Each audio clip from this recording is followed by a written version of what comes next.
3 untuk training data analysis.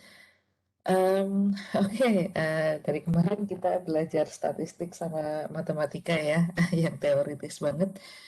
Nah, sekarang kita mulai masuk nih ke jalur-jalur ekonometri ya. Nanti kita akan bahas secara sedikit lebih mendalam tentang regresi ya. Jadi kenapa sangat penting untuk memastikan bahwa kita punya persamaan regresi itu seideal mungkin. Nanti akan kita diskusikan di sini. Nah, untuk materi hari ini itu kebetulan saya ambilkan slide-nya dari Profesor Anderson ya, beliau dosen ekonometri. Jadi saya akan pakai slide beliau untuk mendiskusikan materi hari ini. Oke, okay? So let's start. Seperti biasa ya, nanti kalau ada pertanyaan silahkan Anda bisa langsung tanya atau bisa diketik di chat. Oke, ini sorry ya, ini chapter 3. Oh ya, bener ini. Nah, oke. Materinya sudah saya bagikan ke panitia ya, jadi uh, nanti Anda bisa minta ke panitia. Nah, ini sebenarnya materi dari bukunya Woolrich ya. Semua materinya itu sebenarnya dari bukunya Woolrich. Jadi kalau Anda baca baik-baik bukunya Woolrich ya, you can master what we're going to discuss in this training. Kemarin kita sudah review tentang basic math sama basic statistics. Nah, tapi semua itu kan konteksnya kalau data analysis di ekonomi itu ya most of the time kita akan pakai regresi, ya kan? Nah, maka di sini mari kita bahas sisi teori dari regresi. Ya bukan teori ya, tapi sisi matematikanya dari regresi. Jadi bukan bukan di prakteknya. Kalau prakteknya kan di training software. Nah, di sini karena data analisis, jadi kita masuk ke yang agak sedikit matematik. Oke, nah ini adalah persamaan multiple regression. Saya yakin sebagian besar dari Anda atau mungkin semuanya itu sudah familiar ya. Multiple regression kita punya dependent variable di sini dilambangkan dengan Y. Kita punya intercept beta 0 atau konstanta beta 0. Kita punya beta 1 ini koefisien dan kita punya X1. Nah, jadi yang Y ini adalah dependent variable, yang X ini adalah independent variable. Kadang-kadang disebut juga Y itu adalah regresan, X itu adalah regresor. Kadang juga Y itu tadi explained variable, X-nya adalah explanatory variable. Beta 0 adalah konstanta atau intercept, beta 1 adalah koefisien. Nah, beta 1, beta 2, sampai beta K ini adalah semuanya koefisien. Koefisien yang dia berasosiasi dengan explanatory variabelnya. Kalau beta 1 berarti dia adalah koefisien X1. Beta 2 berarti koefisien X2 dan seterusnya sampai beta K adalah koefisien XK. Nah, berikutnya juga kita punya sorry, nah ini harusnya saya lakukan dari tadi ya. Sebentar, mari kita pakai. Jangan. Sebentar. Oke, ya udah deh pakai ini ya. Nah, ini mouse-nya kelihatan kan ya? Oke. Nah, dan juga kita punya U di sini. U di sini adalah error atau residual, ya. Kenapa kalau kita sedang menyusun persamaan regresi kita harus menambahkan U atau residual? Nah, jadi sebetulnya ketika kita punya model regresi persamaan seperti ini, kita itu mengatakan bahwa kita ingin melihat bagaimana Y ini dijelaskan, jadi bagaimana perilaku dari Y ini dijelaskan oleh perilaku X1, X2, sampai XK. Oke, nah yang menjadi parameter dari perubahan Y yang diakibatkan oleh perubahan X, X1, X2, X3, sampai XK, ini adalah koefisiennya. Ya, nah jadi koefisien ini adalah magnitud perubahan Y karena terjadi perubahan X. Oke, itu adalah pengertian dari koefisien. Sedangkan konstanta itu adalah keadaan Y ketika dari explanatory variable ini, dari semua X ini tidak ada yang berubah. Jadi kalau X-nya ini nggak ada yang berubah, maka Y itu keadaannya adalah sama dengan konstanta. Nah, lalu residual itu apa? Nah, residual itu adalah hal-hal yang menjelaskan Y, tapi dia berada di luar model. Jadi hal-hal yang menjelaskan Y selain X sama konstanta. Itu adalah residual. Dia adalah hal-hal di luar model. Ya. Nah, nanti kita akan bicarakan lebih lanjut tentang residual ini. Sorry, karena secara intuisi ya, hal-hal yang menjelaskan Y, kan sebetulnya kita tidak 100% tahu ya apa saja yang menjelaskan Y. Sehingga ketika kita menyusun model, kita tentukan X-nya itu apa aja, kan tentu dari background teori sama literatur review. Nah, tapi tetap saja sebaik apapun background teori dan literatur review kita, itu tetap ada hal di luar dari model yang menjelaskan Y atau yang mempengaruhi Y. Oke. Uh, Oke. Yang pertama adalah estimation. Nah, tadi ya beta 0 intercept, beta 1 sama beta k itu adalah slope. Nah, slope ini juga kadang-kadang disebut sebagai koefisien, kadang-kadang disebut sebagai slope. Nah, ya, U ini adalah error terms atau residual atau disturbance. Nah, untuk U ini itu kita ingin punya keadaan di mana U-nya itu dia punya zero conditional mean. Ya, jadi expected value dari U given X1, X2 sampai XK itu sama dengan 0. Nah, kenapa demikian? Nah, karena kita tidak ingin ada correlation atau covariance antara U sama X, ya. Karena X kan dia menjelaskan Y. Sedangkan U ini kan sebetulnya kan disturbance atau error ya. Nah, jadi idealnya adalah kita ingin X ini menjelaskan Y, tapi X tidak boleh berkorelasi dengan U. Karena kalau misalnya X berkorelasi dengan U, ya maka berarti nanti ada komponen error yang ada di dalam X1, X2, XK ini. Jadi idealnya X tidak boleh berkorelasi dengan U. Nah, itu disebut sebagai ini ya, zero conditional mean. Kondisionalnya adalah U kondisional terhadap X. Dan kita maunya adalah expected value-nya itu sama dengan 0. Oke. Nah, still minimizing the sum of the squared residual. So we have, oke, ada pertanyaan. Saya baca chat dulu ya sebentar. Oke, ada persamaan yang melambangkan konstanta dengan alfa atau beta. Bagaimana mempertimbangkan menggunakan kedua lambang tersebut? Nah, itu bebas. Jadi untuk simbol Greek-nya ya, Anda mau pakai beta, Anda mau pakai alfa, atau Anda mau pakai gamma atau theta, itu sebetulnya bebas, nggak ada aturan baku. Nah, tapi yang paling lazim itu adalah memang untuk koefisien atau slope itu pakai beta, sedangkan untuk konstanta itu lazimnya ada dua. Kalau tidak alfa, ya dia beta nol. Nah, ini sebenarnya selera aja sih, selera si penulis. Jadi boleh pakai alfa, boleh pakai beta, tidak ada bedanya, nggak ada yang satu lebih baik daripada yang lain, itu nggak ada. Yang penting adalah simbol apapun yang Anda pilih, bahkan Anda pakai gamma itu juga boleh, tapi simbol apapun yang mau Anda pilih itu Anda harus declare. Jadi Anda harus mencantumkan keterangannya, nanti kalau Anda nulis paper itu dicantumkan di keterangan beta 0 itu apa, beta 1 itu apa, gamma itu apa, theta itu apa. Oke, jadi nggak ada masalah, mau alfa ataupun beta 0 nggak ada bedanya. Ya, itu selera aja. Kebetulan si Profesor Anderson ini dia pakainya beta 0.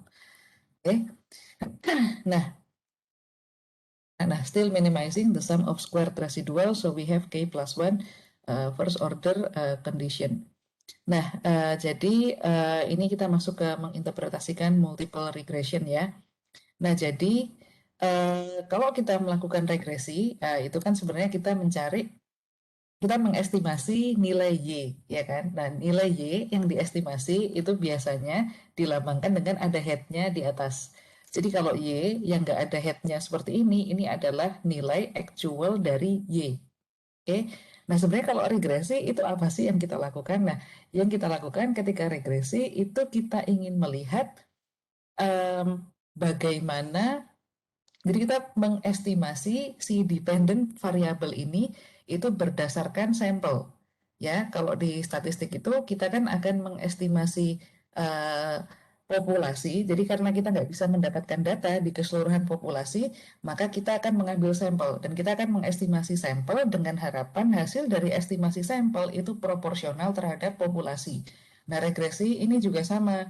Jadi kita itu melakukan estimasi pada sampel, terus nanti hasilnya itu diharapkan dia proporsional terhadap populasi.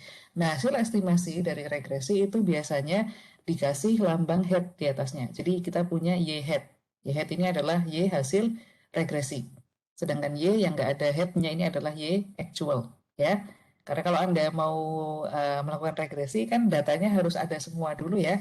Data Y-nya ada, data X1, X2, sampai XK-nya ada. Kita melakukan regresi.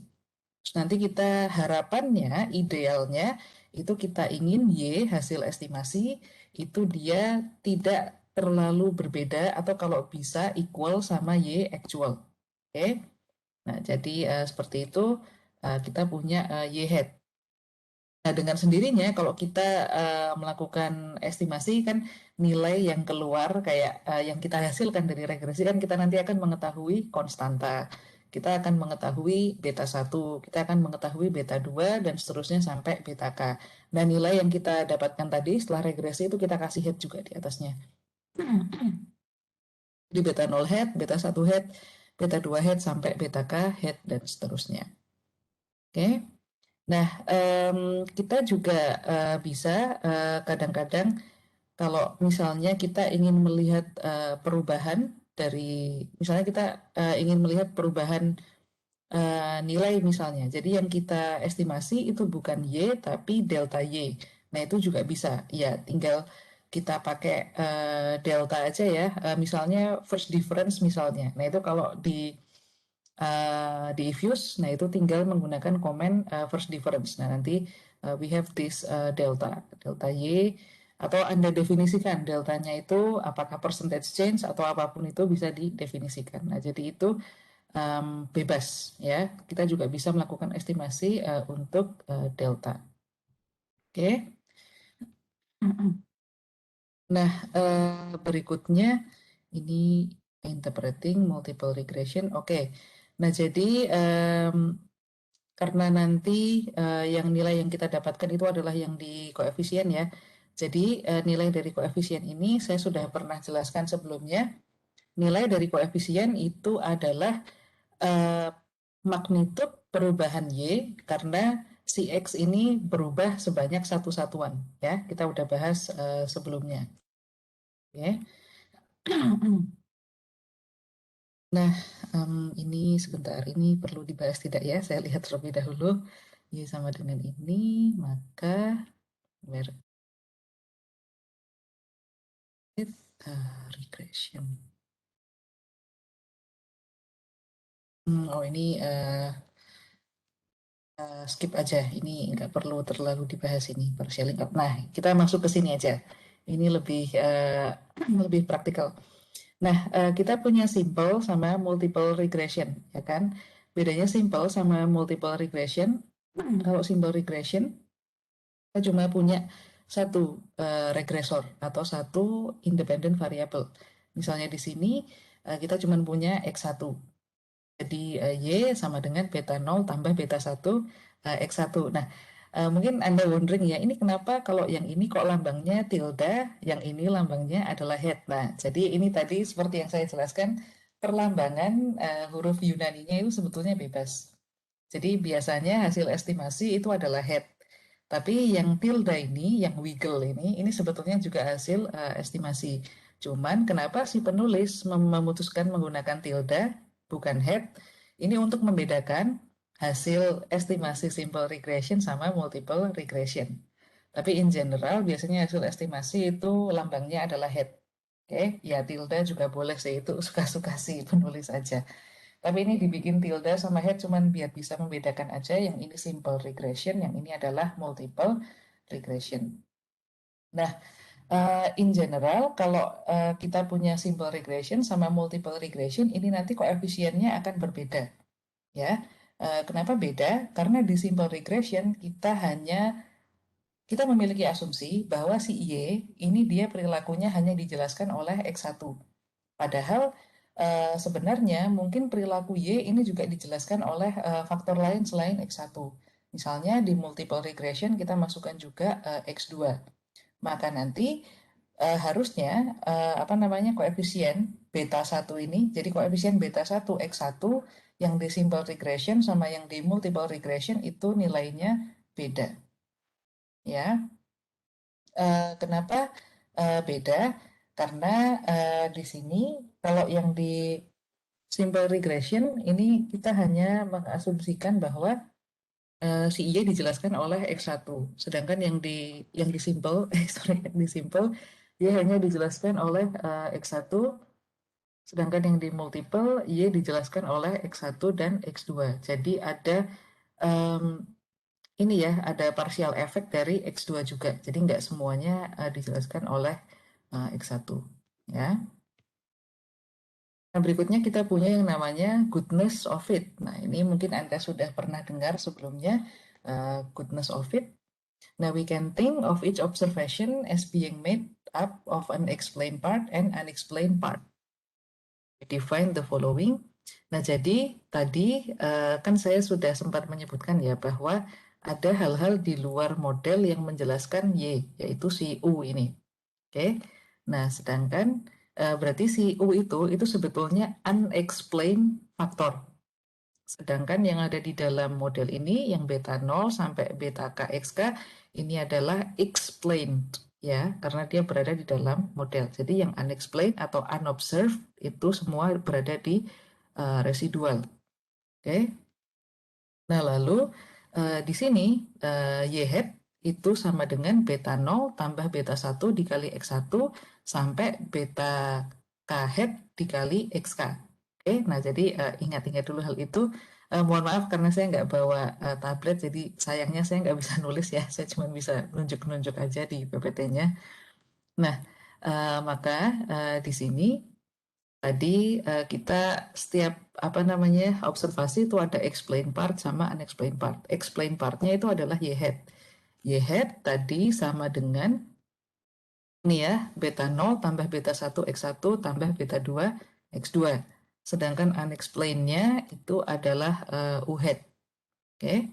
Nah, jadi Y actual, ini Y actual bukan Y estimate, itu sama dengan Y hat ditambah dengan U hat. Ya, jadi Y itu ada bagian yang bisa dijelaskan yaitu Y hat, ada bagian yang nggak bisa dijelaskan atau bagian yang observed yaitu Y hat dan bagian yang unobserved yaitu U hat. Oke, nah we define the following. Jadi kalau Anda mencari sigma dari Y actual dikurangi dengan Y rata-rata, jadi Y bar ini adalah Y rata-rata, Y actual rata-rata ya, bukan Y hat rata-rata, tapi Y actual rata-rata, dipangkatkan 2, maka ini disebut sebagai total sum of squares. Pasti Anda juga pernah dengar kan ini, atau SST. Nah, kalau Anda mencari sigma dari Y hat dikurangi Y rata-rata, terus dipangkatkan 2, nah ini adalah explained sum of square atau SSA. Oke. Sedangkan kalau Anda cari sigma dari U hat kuadrat atau residual hat kuadrat, nah maka ini adalah residual sum of squares atau SSR. Ya. Nah, jadi si SST atau total sum of squared ini sama dengan SSE ditambah dengan SSR. Oke. Nah, kenapa sih kita harus mengetahui ini? Nah, ini sebetulnya berguna banget ya. Nanti kalau Anda mau melakukan hipotesis testing itu Anda harus mengetahui ini. Biasanya kalau di software otomatis diketahui, jadi Anda nggak perlu menghitung secara manual. Nah, tapi anyway, I want to show you inilah asal muasal dari SST, SSE, sama SSR. Ini di statistik masih dijabarkan ya hitungannya, kalau tapi di ECMAT udah otomatis pakai software kan biasanya. Jadi kadang-kadang kita lupa ini adalah asal dari SST, SSE, dan SSR. Jadi dia itu sebetulnya menjelaskan bahwa si Y ini dia punya bagian yang explain, bagian yang unexplained. Bagian yang unexplained itu yang SSE, yang unexplained itu adalah yang SSR. Ya. Nah, how do we think about how do we think about how well our sample regression line fits our sample? Nah, jadi regresi itu kan sebetulnya garis ya. Sayangnya kok di sini nggak ada gambarnya ya. Sebentar ya, saya cari dulu gambarnya. Waduh, nggak ada. Sebentar. Oke, baiklah. Nggak apa-apa. Jadi kalau kita melakukan regresi, itu kita ingin melihat garis regresi, ya. Karena basically ini adalah persamaan garis, ya kan. Kalau Anda pernah ingat dulu pas SMA belajar gradient, slope, dan segala macam, yaitu adalah itu. Em, saya ingin menunjukkan gambar dari garis regresi. Permisi ya, saya pindah dulu PPT-nya ke PPT di chapter 2 hanya untuk menunjukkan garis regresi. Sebentar. Oke, let me show you regression line. Nah, jadi sebetulnya ketika kita melakukan regresi, itu yang kita lihat adalah ini. Oke, oops, sorry. Saya share terlebih dahulu. Nah, ini ya. Jadi si expected value Y given X, jadi ini adalah si Y hat itu given X, itu sebetulnya kita ingin lihat garis regresi ini. Jadi garis regresi ini adalah beta 0 tambah beta 1 X. Ini beta 1 X1, beta 1 X2, harusnya seperti itu. Ini X1, ini adalah X2. Nah ini apa namanya, kurvanya ini 3D ya, ini kurvanya 3 dimensi. Nah, jadi ini sumbu Y, ini sumbu X, lalu ini adalah sumbu function dari Y fungsi X. Oke. Nah, garis regresi itu ini, kita ingin lihat bagaimana apa namanya hubungan antara Y sama X. Oke, nah jadi ini yang disebut sebagai garis regresi. Ya, nah kita kembali ke chapter 3. Mana ya ini? Ini udah kelihatan kan ya, chapter 3 Goodness of It. Oke, sip. Kembali ke chapter 3 ya. Jadi ini si Goodness of It udah kita bahas. Mana sih tadi, sebentar ya. Ini SST, SST. Nah, how do we think about how well our sample regression line fits our sample data? We can compute the fraction of the total sum of square that is explained by the model called this the R squared of regression. Nah, jadi dengan mengetahui SST, SSE sama SSR, kita bisa melihat R squared. Nah, R squared ini adalah bukan salah satu ya, ini adalah parameter dari goodness of it. Nah, jadi goodness of it atau R squared itu sebetulnya secara intuisi dia menjelaskan apa sih? Nah, R squared itu sebetulnya dia menjelaskan seberapa besar atau seberapa banyak variasi dari Y yang dijelaskan oleh X. Seberapa banyak variasi dependent variable yang dijelaskan oleh independent variable. Ya. Nah, tadi ada yang explain, ada yang unexplained kan. Nah, jadi R squared ini melihat seberapa banyak variasi dari dependent variable yang dijelaskan oleh independent variable. Nah, R squared ini dia rumusnya adalah SSE dibagi dengan SST. Nah, ya kan? SSE explain sum squared, SST total sum of squared. Jadi dia mau lihat proporsi si SSE terhadap SST. Seberapa banyak variasi dari Y yang dijelaskan oleh Y hat, atau seberapa banyak variasi dari dependent variable yang dijelaskan oleh independent variable, ya. Atau kalau misalnya SSE-nya nggak diketahui, R squared itu sama dengan 1 dikurangi SSR dibagi dengan SST. Nah, ini ya. Now we can also think of R squared as being equal to the squared correlation coefficient between the actual Y and the values Y hat. Nah, R-squared bisa juga dicari menggunakan formula ini, sebenarnya ya cuman mengikuti formula ini aja ya. Dengan cara sigma YI dikurangi Y hat dikali dengan, Y bar dikali dengan Y hat dikurangi Y hat bar. Nah, ini barnya ini adalah untuk bar yang Y hat ya. Jadi jangan kebalik-balik. Lalu dipangkatkan 2. Lalu dibagi dengan sigma YI dikurangi Y hat pangkat 2 dikali dengan sigma Y hat dikurangi Y hat bar pangkat 2. Oke. Nah, kalau Anda melakukan regresi itu sebetulnya R squared-nya langsung diketahui ya. Baik Anda pakai stata atau Anda pakai Ifuse atau Anda pakai R, R squared-nya biasanya langsung diketahui.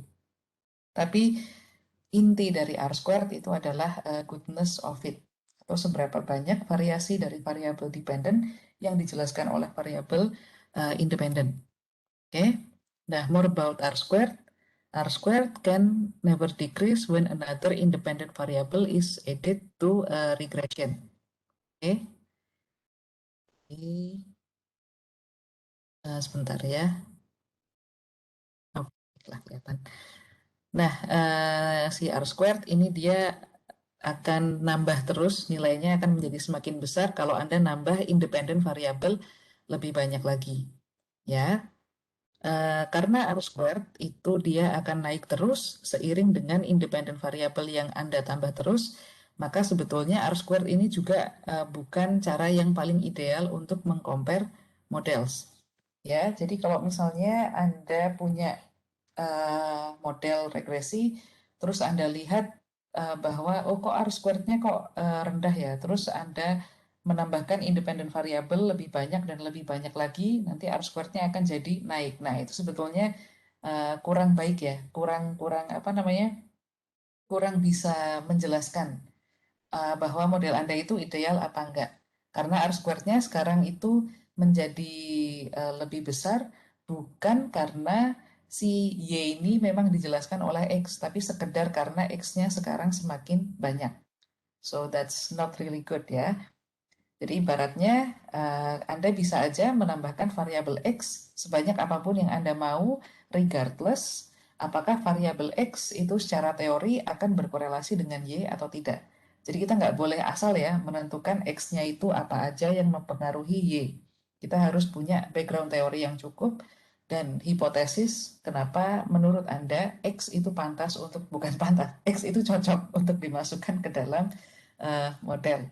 Oke. Nah, jadi tadi ya R squared kelemahannya itu independent variabel ditambah terus, R squared-nya semakin tinggi, maka dia tidak ideal untuk mengcompare model. Nah, apa yang bisa kita lakukan? Sebentar, too many or too few. Oke, nah mari kita bahas. Nah, assumption for unbiasedness. Nah, ini asumsi tentang model yang tidak bias ya. Population model is linear in parameter. Nah, asumsi yang pertama adalah model population-nya atau ya persamaannya ini dia linear in parameter. We can use random sample of size n from the population model so that the sample model is yi beta 0 tambah beta 1 xi 1 tambah beta 2 xi 2 dan seterusnya sampai ui. Nah, jadi kita bisa random sample dari populasi tadi. Nah, lalu ini ya, expected value U given X itu sama dengan 0, implying explanatory variabelnya itu tidak berkorelasi dengan U. Nah, keadaan di mana zero conditional mean ini kita sebut keadaan bahwa explanatory variabelnya itu exogenous. Ya, jadi kalau Anda pernah dengar problem endogeneity, nah problem endogeneity itu adalah expected value given X, expected value of U given X itu tidak sama dengan 0. Nah, itu problem endogeneity. Oke, kalau ini sama dengan 0 maka ya berarti X itu sifatnya exogenous. Nah, none of the X is constant and there are no exact linear relationship among them. Nah, ini adalah maksudnya tidak ada perfect collinearity di antara X. Jadi kalau Anda punya model regresi, itu pastikan X Anda atau independent variable Anda itu tidak memiliki perfect collinearity. Ya, Anda tahu permasalahan multicollinearitas itu ketika antar independen variabel itu ada korelasi. Nggak masalah sebetulnya, itu wajar, hanya saja jangan sampai collinearity-nya itu terlalu tinggi. Nah, itu nanti bisa jadi perfect collinearity. Oke? Okay? Nah, what happen if we include variable in our specification that don't belong?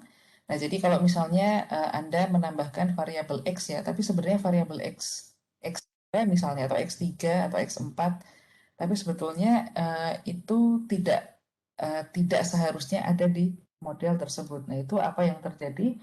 Nah, yang terjadi adalah there is no effect on our parameter estimate. OLS kita itu akan tetap remain unbiased. Nah, jadi model Anda akan tetap tidak bias ya kalau misalnya Anda menambahkan X yang harusnya tidak belong in the model. Nah, tapi masalahnya adalah bagaimana kalau misalnya kita mengeksklut variabel yang harusnya ada di model tapi nggak kita masukin.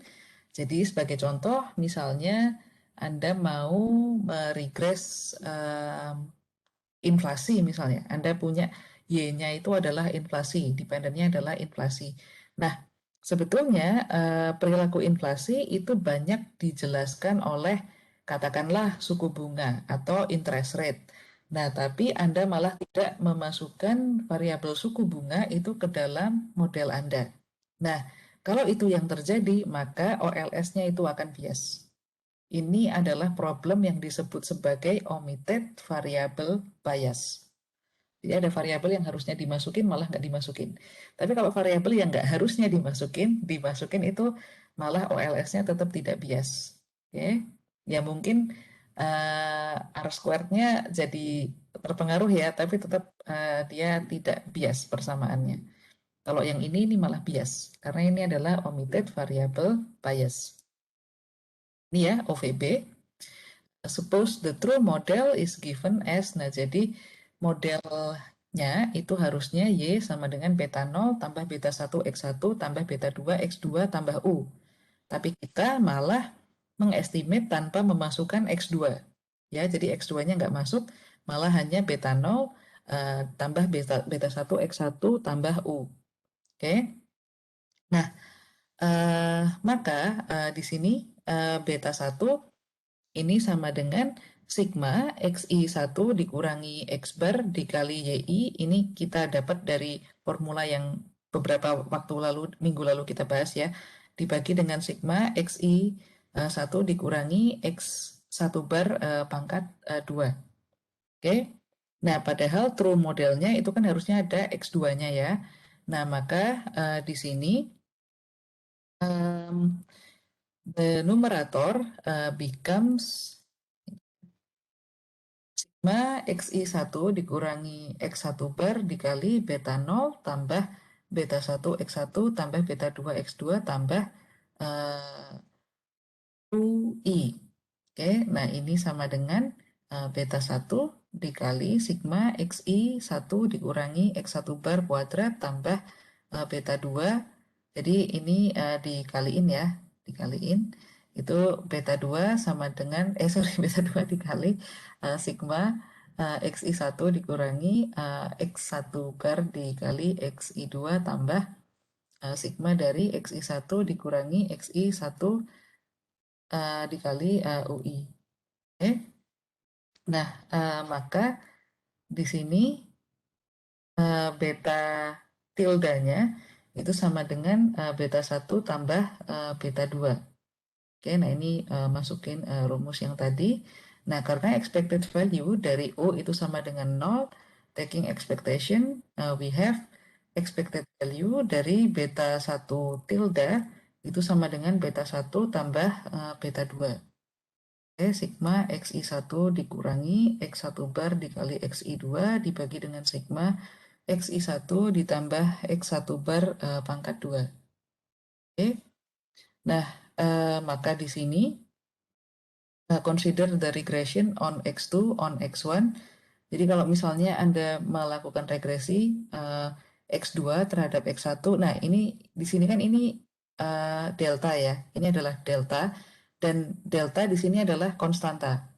Nah jadi lambang dari Greek Greek Greek alfabet itu bebas aja. Nyatanya di sini konstanta itu boleh dengan delta nol. Jadi nggak masalah ya, lambangnya itu apa aja. Nah, kalau kita regres X2 terhadap X1, maka kita mendapat delta 1 ini adalah koefisien X1. Nah, dijabarkan menggunakan rumus yang tadi, maka di sini sebenarnya expected value dari beta 1 tilde itu sama dengan beta 1 tambah beta 2 delta 1 tilde. Oke. Nah, jadi harusnya kalau misalnya ini tidak ada omitted variable bias, jadi harusnya kan ada beta 2 nih di sini. Kalau nggak ada, kalau di sini ini ditambahkan juga beta 2, jadi beta 2-nya nggak dieliminasi, maka harusnya expected value dari beta tilde ini sama dengan beta 1 saja. Jadi nggak ada ini. Nah, tapi karena ini ada omitted variable bias, jadi expected value dari beta 1 itu sama dengan beta 1 tambah beta 2 dikali delta 1 tilde. Nah, biasnya itu adalah ini. Oke? Karena harusnya kalau tidak ada omitted variable bias, ini nggak ada. Ya, karena nyatanya si Y itu kan dijelaskan juga oleh X2 kan. Maka ini ada yang missing di sini. Di sini. Jadi yang harusnya ini kan estimated ya. Jadi ini adalah estimated Y, ini estimated beta 1. Harusnya fitted value atau estimated dari beta 1 itu equal dengan beta 1. Karena kita nggak memasukkan beta 2 X2, jadi ada unsur dari beta 2 itu yang jadi masuk ke sini. Nah, unsur tersebut itu adalah biasnya. Oke. Nah, jadi seperti itu. Itulah pentingnya untuk jangan sampai kita ada omitted variable bias ya. Caranya gimana Bu supaya kita bisa menghindari omitted variable bias? Nah, itu mulai dari step ketika kita menyusun persamaan. Jadi ketika Anda menyusun persamaan itu Anda harus secara baik-baik itu memahami background teorinya. Jadi kayak apa argumen Anda, kenapa Anda memasukkan X1, X2, X3, dan seterusnya itu harus ada backup teori yang cukup supaya tidak ada omitted variable bias. Ya. Nah, ini adalah uh, jadi bias itu bisa positif bias, bisa negatif bias. Soalnya korelasi antara X1 sama X2 lebih dari 0 dan beta 2-nya lebih dari 0, itu adalah positif bias.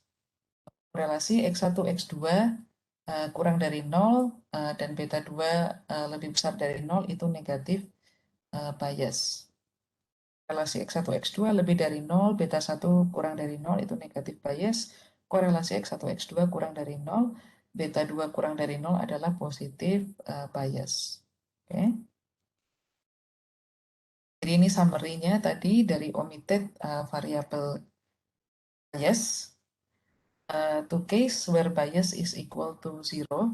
Jadi kalau misalnya beta 2 sama dengan 0, that is X2 doesn't really belong in the model, maka X1 and X2 are uncorrelated in the sample. Ya, jadi kalau misalnya koefisien beta 2 itu sama dengan 0, nah maka sebetulnya X2 ini nggak menjelaskan Y. Oke, dan X1 sama X2 ini tidak berkorelasi di sampel.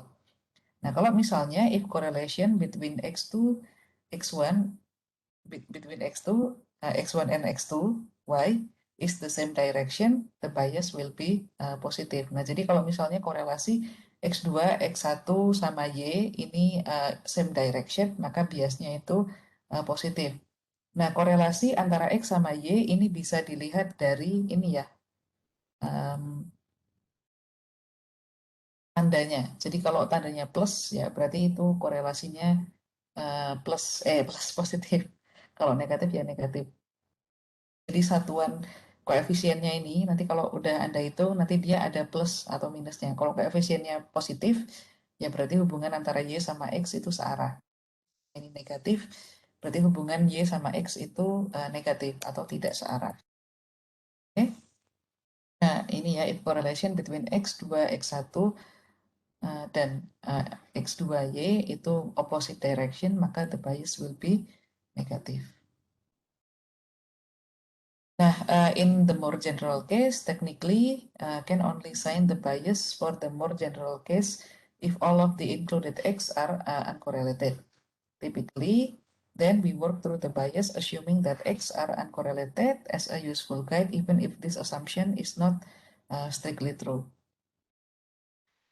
Oke, nah berikutnya adalah variance. Tadi kita sempat bahas goodness of it ya, sekarang kita bahas variance. Variance itu kalau di statistik disebut sebagai spread atau ya sebaran ya, variance. Variasi sama aja sih. Nah, variance of the OLS estimator, now we know that the sampling distribution of our estimate is centered around through parameter. We want to think about how spread out this distribution is. Much easier to think about this variance under an additional assumption. Nah, jadi kita cari variance-nya OLS. Nah, variance untuk model OLS yang ideal itu dia punya asumsi yang disebut sebagai homoskedasticity. Jadi, assume variance U given X itu sama dengan sigma square. Nah, ini adalah homoskedasticity. Kalau tidak homoskedasticity, maka variance U given X itu adalah sigma square tambah minus apa-apa-apa faktor lain selain sigma square. Oke? Nah, mari kita lihat. Let X stand for X1, X2, sampai XK, assuming variance U given X sama dengan sigma squared, itu artinya kita implies bahwa variance Y given X itu juga sigma squared. Oke, the four assumption for unbiasedness plus this homoskedasticity assumption are known as Gauss-Markov assumption. Nah, kalau Anda pernah dengar asumsi klasik di OLS, nah itu sebetulnya adalah Gauss-Markov assumption. Jadi linear in parameter, zero conditional mean, no omitted variable bias, lalu berikutnya uh, random sample, terus yang ini yang homoskedasticity. Nah, itu semua adalah Gauss-Markov assumption atau asumsi klasik. Nah, given Gauss-Markov assumption, variance dari beta J atau beta J, beta apapun lah itu, head itu adalah sigma square dibagi dengan SST dikali 1 dikurangi R square. Mana SST tadi ya sama dengan X IJ dikurangi X bar pangkat 2. Dan R square ini adalah R square dari regresi X terhadap X yang lain. Ya. Nah, komponen of OLS variance, the error variance, a larger sigma squared implies larger variance for OLS estimator. Nah, jadi semakin besar sigma squared-nya, ini variance-nya dia juga semakin besar. The total sample variation, a larger SST implies a smaller variance for estimator. Nah, kalau SST-nya itu semakin besar ya, itu berarti implies variance-nya semakin kecil. Nah, linear relationship among the independent variable, a larger R squared implies a larger variance for the estimator. Jadi, R squared-nya lebih besar, itu artinya variance estimatornya lebih besar. Oke, oke. Saya lanjutkan sebentar. Oke,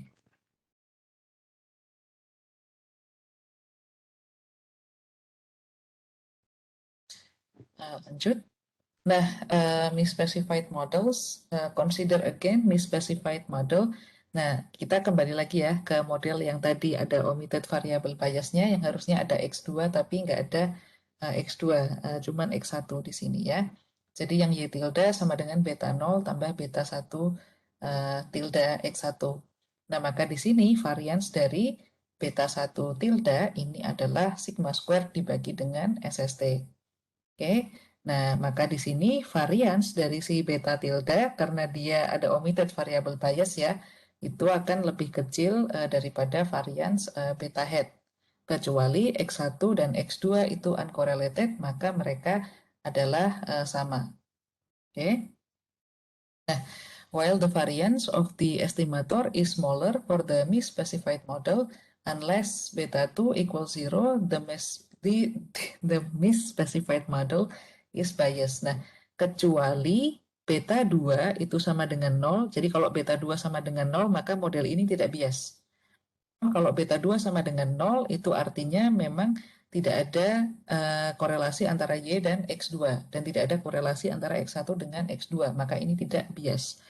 Kalau misalnya beta 2 tidak sama dengan 0, ya maka berarti ada bias. Oke. Okay? As the sample size grow, the variance of each estimator shrink to 0, making the variance difference less important. Nah, kalau misalnya Anda punya size sampel yang besar sekali, nah itu cenderung variansnya lebih kecil dibandingkan sampel size yang kecil. Oke, oleh karena itu, itulah kenapa dalam melakukan penelitian semakin besar sampel size itu semakin baik. Nah, we don't know what error variance is because we don't observe the errors of UI. But we observe are the residual U hat. Nah, jadi kita sebenarnya nggak tahu ya nilai U itu berapa. Yang kita bisa tahu itu adalah U hat. We can use the residual form an estimate of the error variance. Nah, jadi error variance itu kita hitung berdasarkan U hat ya, bukan berdasarkan U. Nah, jadi di sini sigma squared itu sama dengan sigma U hat dibagi dengan N dikurangi K dikurangi 1. Ini degree of freedom ya, kalau Anda masih ingat di kelas statistik. Ini equal dengan SSR dibagi dengan degree of freedom. Nah, expected value dari si beta hat ini sama dengan sigma hat dibagi dengan SST dikali 1 dikurangi R squared pangkat setengah. Oke. Okay. Jadi, given our 5 Gauss-Markov assumption, it can be shown that OLS is blue. Ya, jadi OLS itu kalau misalnya OLS yang memenuhi Gauss-Markov theorem itu dia akan bersifat blue. Oke, yang pertama adalah dia best linear unbiased estimator. Thus, if the assumption hold, we use OLS. Nah, jadi kalau misalnya OLS itu bisa memenuhi apa namanya Gauss-Markov theorem, maka kita bisa menggunakan model OLS untuk melakukan estimasi. Ya, jadi Gauss-Markov theorem itu yang pertama dia linear in parameter, lalu dia punya zero conditional mean, terus habis itu dia random sampel tadi, terus habis itu dia tidak ada omitted variable bias, dia bersifat homoskedastic. Nah, itu memenuhi asumsi Gauss-Markov theorem. Jadi best linear unbiased estimator. Oke. Oke, itu sedikit dari apa namanya si variance dan Gauss-Markov theorem. Saya akan lanjutkan. Saya cek dulu mungkin ada pertanyaan.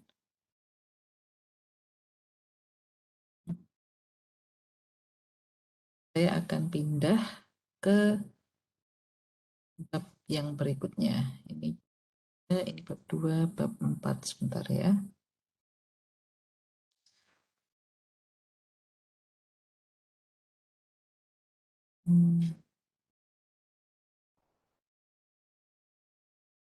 Bab 4 yang ini. Nah, kita masih melihat multiple regression ya.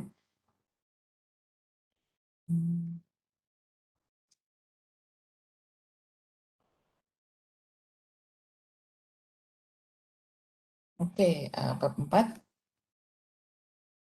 Ini masih model yang sama seperti yang tadi. Sekarang kita masuk ke inference. Nah, so far kita asumsi klasik ya, assumption of classical linear model atau CLM.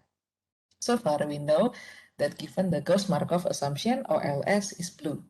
Nah, in order to do classical hypothesis testing, we need to add another assumption beyond Gauss-Markov theorem.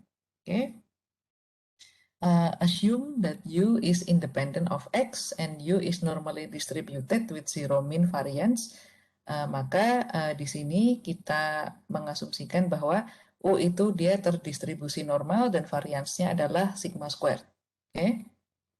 Nah, under CLN, OLS is not blue. That is the minimum variance unbiased estimator. Okay. We can summarize the population assumption of CLN as follow. Nah, jadi Y given X itu dia mengikuti normal distribution dan dia adalah jadi expected value Y given X satu dia mengikuti normal distribution dan dia bisa dijabarkan sebagai beta 0 tambah beta 1 X1 tambah bla bla bla tambah beta K XK given variansnya adalah sigma squared. Nah, while for now we assume normality, clear that sometimes it's not the case. Nah, jadi kita akan hampir selalu mengasumsikan bahwa data kita itu terdistribusi normal ya, meskipun sebetulnya that's not the case. Oke. Nah, oleh karena itu sangat disarankan Anda punya sampel size yang besar. Karena large sample size itu biasanya dia dengan sendirinya akan mengikuti distribusi normal. Karena kita punya law of large number. Oke.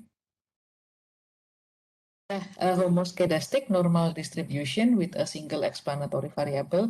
Nah, jadi homoskedastic itu sebetulnya adalah dijelaskan, jadi untuk setiap independent variable itu dia punya varians yang mengikuti distribusi normal.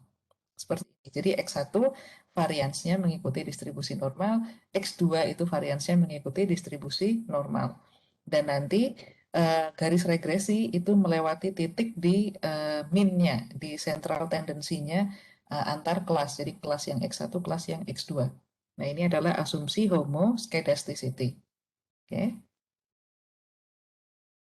Nah, under CLM assumption, conditional on the sample values of the independent variable, beta 1 head ini mengikuti distribusi normal dan beta dan dia equals dengan beta, jadi yang head sama yang tidak head itu dia equal dan variansnya juga tidak bias, jadi variansnya ini sama dengan sigma squared. Nah, oleh karena itu beta head dikurangi beta dibagi dengan standar deviasi beta head itu mengikuti distribusi normal dan nilainya adalah yang atas ini beta head dikurangi beta sama dengan 0 dan standar deviasinya itu adalah 1. Oke. Nah, beta head is distributed normally because it is a linear combination of the errors. Nah, berikutnya Anda pasti tahu bahwa kalau lagi regresi kita akan melakukan tes statistik. Sebenarnya t-test. Nah, under CLM assumption, tadi ya, beta head dikurangi beta dibagi standar deviasi dari beta head. Ini apa namanya mengikuti untuk T-nya ini nanti degree of freedom-nya adalah N dikurangi K dikurangi 1. Oke, ini sebetulnya adalah rumus Anda mencari T. Ya kan, kalau di statistik itu kita punya X dikurangi dengan X bar dibagi dengan standar deviasi dari X itu sendiri kan. Nah, ini versi ekonometrinya. Nah, note that this is a T distribution, jadi dia mengikuti T distribution, lalu degree of freedom-nya adalah N dikurangi K dikurangi 1. Because we have to estimate sigma squared by sigma squared head. Note that the degree of freedom ini N dikurangi K dikurangi 1. Oke. Knowing the sampling distribution for the standardized estimator allows us to carry our hypothesis test. Nah, jadi setelah memenuhi syarat-syarat tadi, maka barulah kita bisa melakukan t-test. Nah, ini t-test pasti Anda juga udah pernah, nggak perlu saya jelaskan terlalu detail ya. Nah, kalau mau melakukan tes hipotesis, kita harus tahu dulu null hipotesis dan juga alternate hipotesis. Sebagai contoh, null hipotesis itu dilambangkan dengan H null, itu adalah beta sama dengan 0. Maka kalau kita menerima null, maka kita menerima bahwa X itu has no effect on Y. Jadi kalau koefisien sama dengan 0 itu artinya X itu tidak memiliki efek terhadap Y. controlling other x, ya. Ceteris paribus ini maksudnya. Jadi misalnya beta 1 sama dengan 0, maka artinya x1 itu tidak mempengaruhi y, given x yang lain itu nggak berubah. Oke? Okay?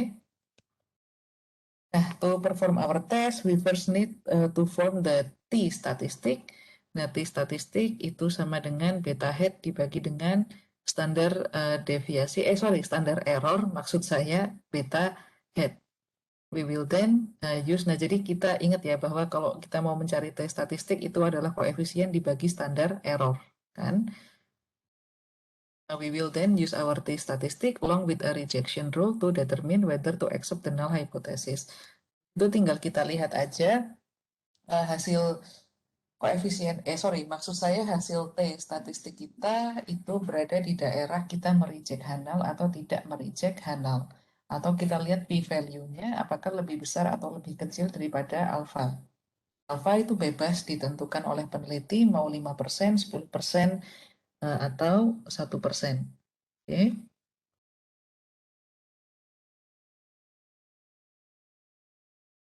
Oke. Berikutnya adalah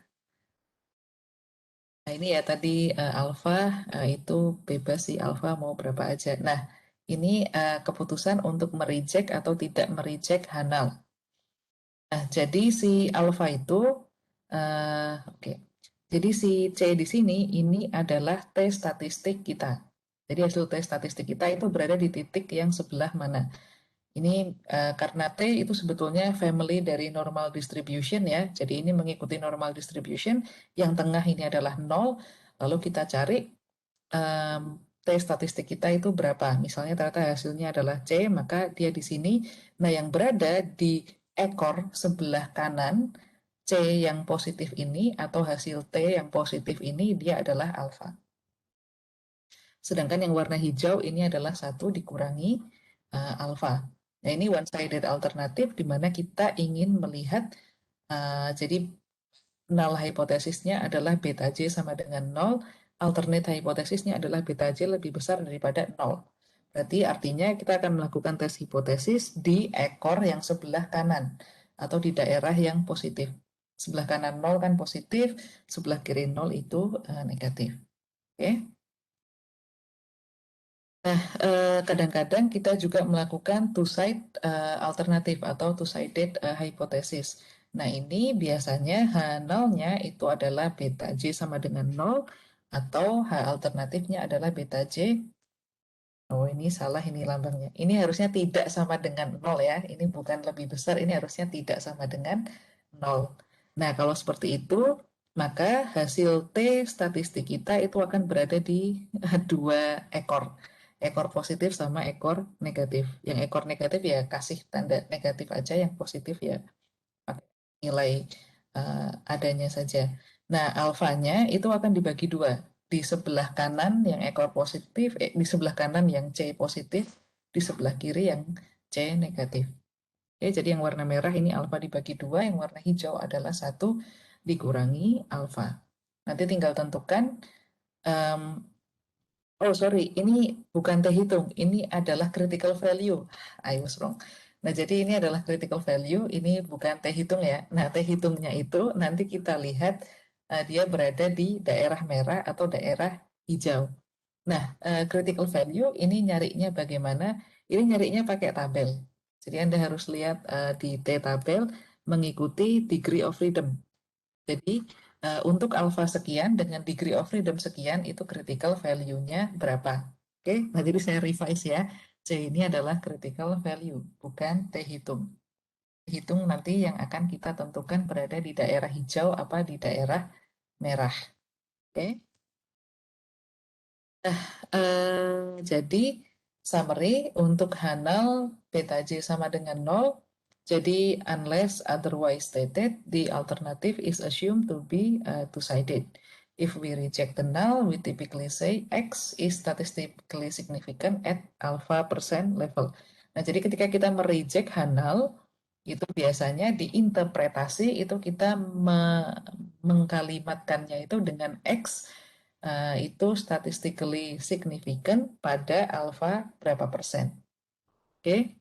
Nah, kalau kita tidak bisa mereject Hanal atau gagal mereject Hanal, maka kita katakan bahwa X is not, ini harusnya ada not-nya di sini ya, is not statistically, is statistically insignificant. Nah, jadi either is not statistically significant atau is statistically insignificant pada alfa sekian persen. Ya, ini Anda pasti udah tahu juga sih. Nah, a more general form of the statistic recognize that we may want to test something like H0 sama dengan beta J sama dengan AJ. Maka in this case the appropriate T statistik adalah beta head dikurangi AJ dibagi dengan standar error. Jadi sama aja ya. Ini dibagi dengan standar error, koefisien dibagi dengan standar error. Oke, nah ini sebenarnya sama kayak tadi, nggak ada bedanya. Nah, cuman sekarang kita punya confidence interval. Another way to use classical statistical testing is to construct confidence interval using the same critical value as we use for two-sided test. Confidence interval itu seperti kita kira-kira si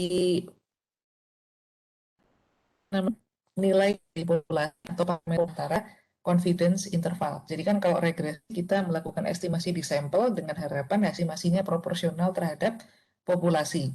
Oke, nah tapi kan pasti ada deviasi ya antara hasil estimasi sampel dengan populasi yang sebenarnya.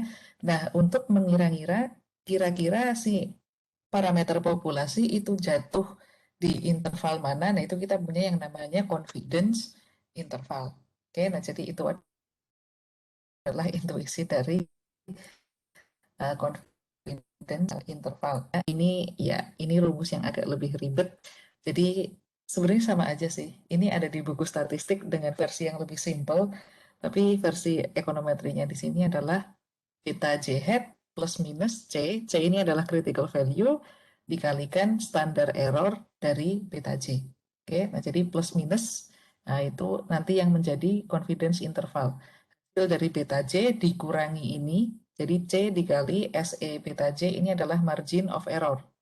Nah, jadi beta J dikurangi margin of error level bawah atau batas bawah, J ditambah batas. Nah, berikutnya p-value. P-value ini biasanya langsung keluar ya. Kalau di regresi, dia adalah yang biasanya kita sebut sebagai probability. Nah, itu sebetulnya adalah p-value. Nah, an alternative to classical approach is to ask what is the smallest significance level at which null would be rejected. Nah, jadi biasanya kita untuk menentukan hasil regresi itu signifikan atau tidak secara statistik, kita lebih suka lihat p-value. Karena apa? Karena kita nggak membawa t-tabel dan kita sebenarnya nggak tahu critical value-nya itu berapa. Kita tahunya p-value. Nah, p-value kalau lebih kecil dari alpha, artinya dia signifikan secara statistik. Kalau lebih besar itu tidak signifikan secara statistik. Nah, secara intuisi, p-value itu adalah uh, bisa digambarkan dengan pertanyaan ini. Jadi, p-value itu what is the smallest significance level at which the null would be rejected. Oke? Okay? To compute the t statistic that look up what percentile it is at the appropriate t distribution, that is the p-value. P-value is the probability we would observe the t statistic we did if the null were true. Ya. Nah, ini Anda bisa tes value pakai stata ya, tapi karena kita nggak. Nah, berikutnya adalah testing linear combination. Suppose that instead of testing whether beta 1 is equal to a constant, you want to test if it is equal to another parameter. Nah, jadi tes statistik itu macam-macam ya. Tadi ada yang kita ingin melihat apakah koefisiennya itu sama dengan 0 atau tidak.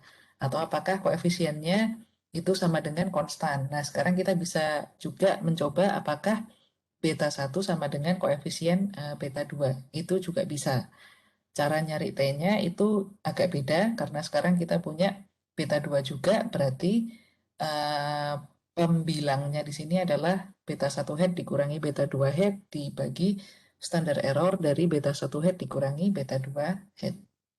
Oke. Ini ya ini penjabarannya aja, nggak perlu saya jelasin satu-satu. Jadi intinya cara cari T-nya seperti ini.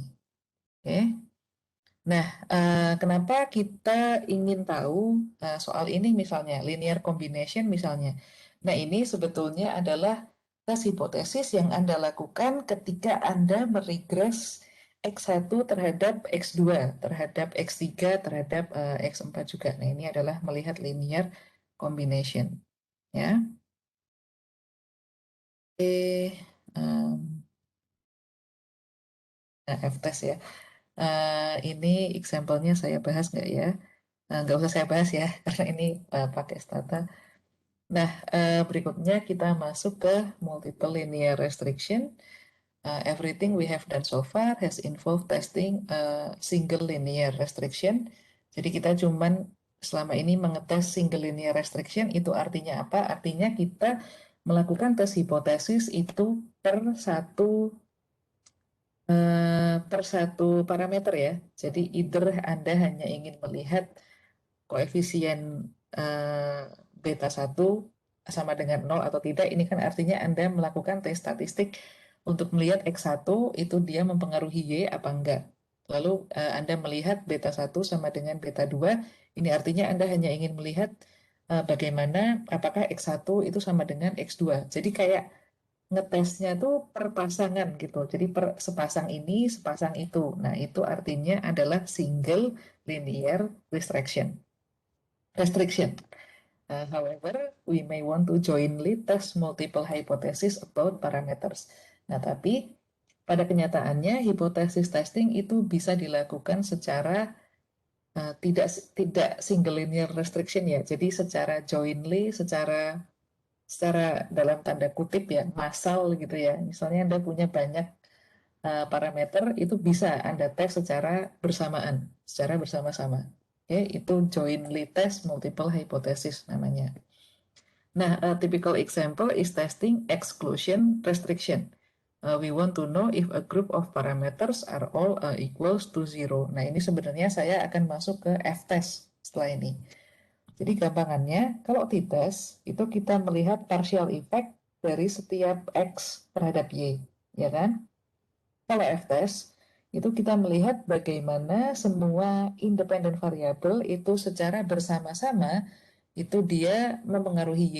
Nah, jadi itu bedanya ya antara single linear restriction atau t-test dan yang multiple hypothesis jointly test multiple hypothesis itu si F-test. Oke. Okay? Nah, um, okay. Nah ini oke. Okay. Nah, jadi now the null hypothesis might be something like H0 adalah beta K dikurangi Q tambah 1 sama dengan 0 sampai BK sama dengan 0.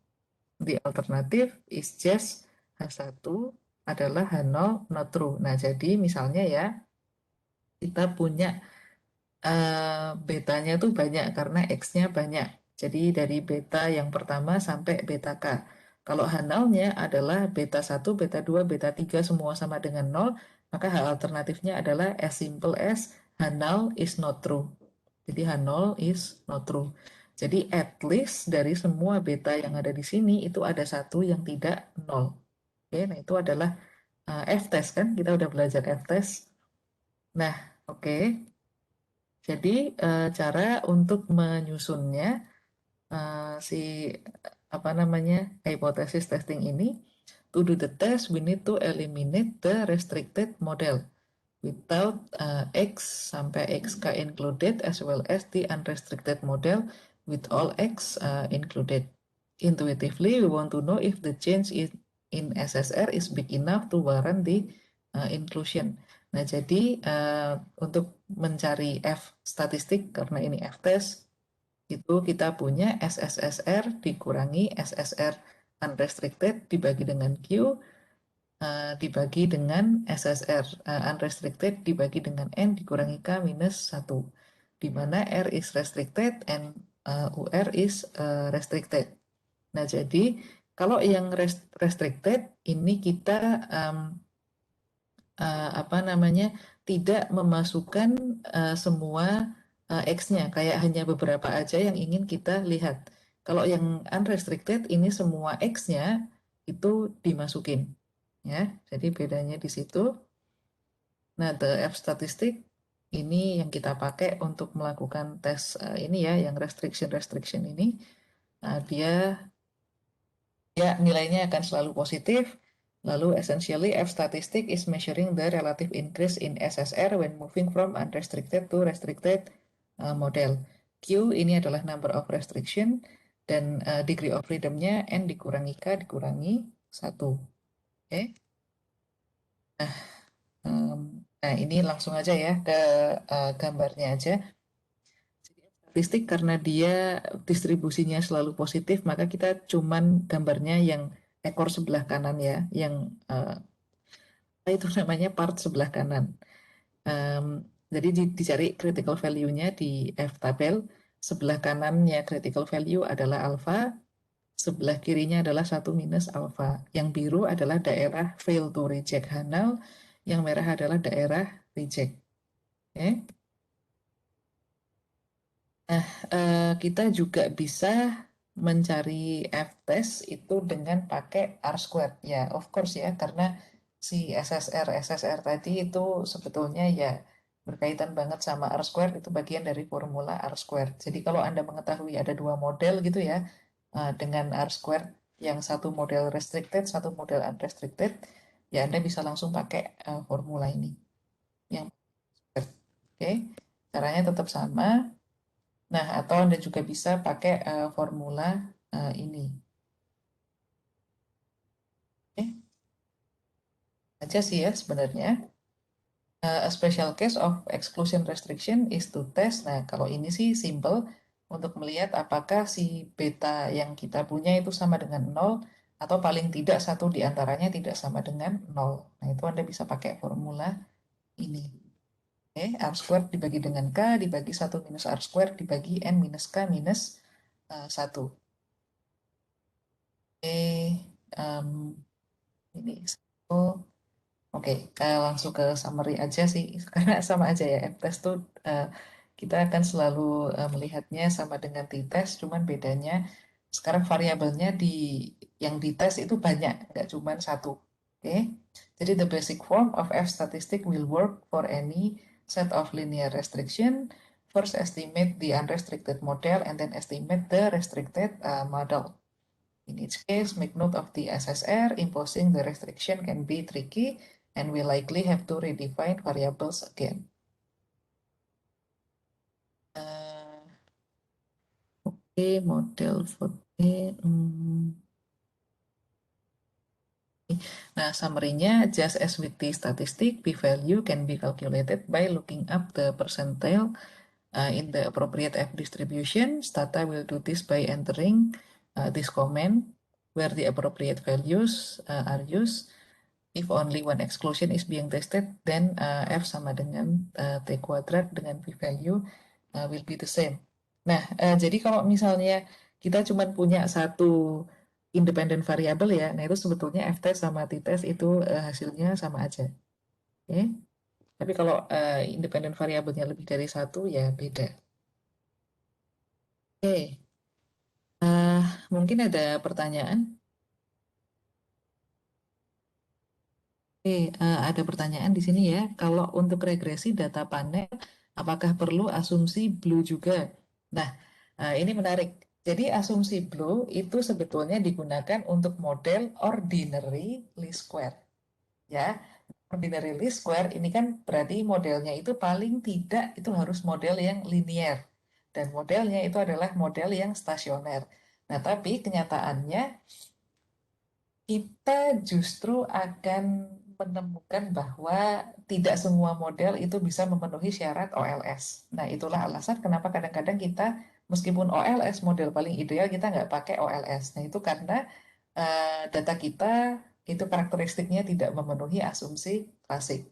Nah, biasanya itu terjadi, contohnya ya tadi di data panel yang sudah agak agak kompleks ya, itu kita biasanya udah nggak lagi pakai OLS.